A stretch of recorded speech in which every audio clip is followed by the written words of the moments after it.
এই মেয়েটি তার বাবাকে হত্যা করে নাটক করেছে, সাজিয়ে গুছিয়ে সে বিভিন্ন ধরনের কথা বলেছে নিজেকে বাঁচানোর জন্য। অথচ বিভিন্ন নিউজে আমরা মূল ঘটনাটি জানতে পারলাম যে মূল বিষয় হচ্ছে মেয়েটি বিভিন্ন ধরনের নেশায় আসক্ত ছিল, খারাপ মেয়েদের সাথে খারাপ মানুষের সাথে তার যাতায়াত ছিল। বাবা এই বিষয়টি চায়নি বলে বাবাকে সে হত্যা করে ফেলেছে, খুন করে ফেলেছে। আর প্রথমেই যে নিউজ করা হয়েছিল যে বাবা তার উপরে শারীরিকভাবে, মানসিকভাবে, দৈহিকভাবে তার সাথে সম্পর্ক ছিল, সেজন্য বাবাকে নিজ হাতে খুন করেছে। অথচ বিভিন্ন নিউজে এখন দেখতে পেলাম যে না, মূল কারণ হচ্ছে মেয়েটি বিভিন্ন খারাপ জায়গায় তার যাতায়াত ছিল, খারাপ বন্ধুদের সাথে তার সম্পর্ক ছিল। এইগুলো বাবা চায় না বলেই বাবাকেই দুনিয়া থেকে বিদায় করে হত্যা করে ফেলেছে এই সন্তান। সেজন্য আসুন ইসলামিক কিছু টিপস আপনাদেরকে দেব, যে টিপস অনুযায়ী সন্তানদের সাথে যদি আপনি কাজে লাগাতে পারেন তাহলে আপনার সন্তান সুমানুষ হবে, সুনাগরিক হবে। আমরা চাই না সমাজে এমন আর একটি অনাকাঙ্ক্ষিত ঘটনা ঘটে যাক, আমরা চাই না, কোনো সময় চাই না। সেজন্য আপনার সন্তান আপনার বাড়ি থেকেই প্রাথমিক শিক্ষা গ্রহণ করবে। প্রত্যেকটি সন্তান তার মা বাবা থেকে প্রাথমিক শিক্ষা গ্রহণ করে। সেজন্য এক নম্বর কথা হচ্ছে কোরআনের বিকল্প, অর্থাৎ কোরআন ছাড়া আপনি জীবনে কখনো কোনো সময় কোনোভাবে শান্তিতে থাকতে পারবেন না। সেজন্য আপনি যদি দুনিয়া এবং আখিরাতে শান্তিতে থাকতে চান, পরিবার নিয়ে, ফ্যামিলি নিয়ে, অবশ্যই কোরআনের তালিম আপনাকে দিতে হবে। কোরআন বলে 7 বছর হয়ে যাওয়ার পরে সন্তানকে এবার নামাজের তালিম করো, নামাজের দিকে ধাবিত করো, নামাজের দাওয়াত দাও।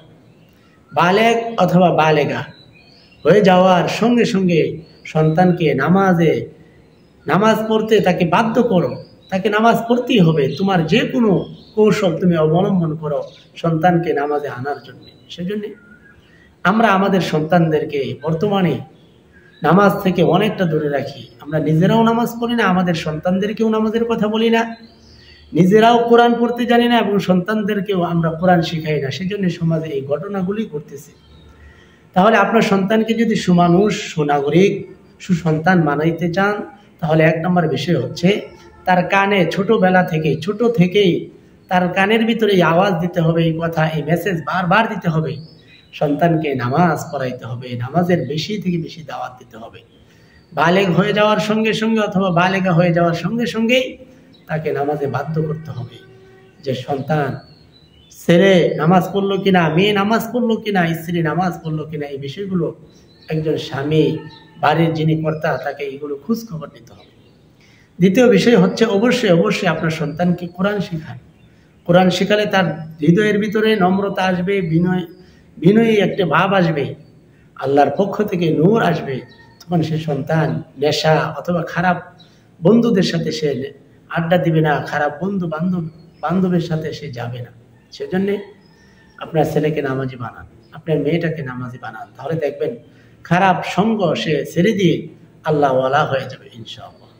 আর তৃতীয় বিষয় হচ্ছে সব সময় আপনার সন্তানকে কোরআনের কথা শোনান।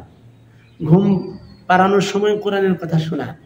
খাবার খাওয়ানোর সময় মোবাইল ফোন যদিও দিতে হয়, মোবাইল ফোন দিয়ে খাবার খাওয়ালে সে খাবারে কোনো পুষ্টি থাকে না।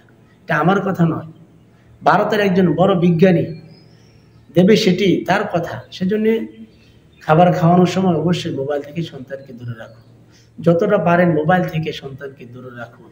রসুলের কথা শোনান, কোরআনের কথা শোনান। বিভিন্ন ধরনের সুন্দর সুন্দর গল্প পাওয়া যায়, ছোটদের ইসলামিক গল্প পাওয়া যায়, সেগুলো নিয়ে নিয়ে সন্তানদেরকে শোনান।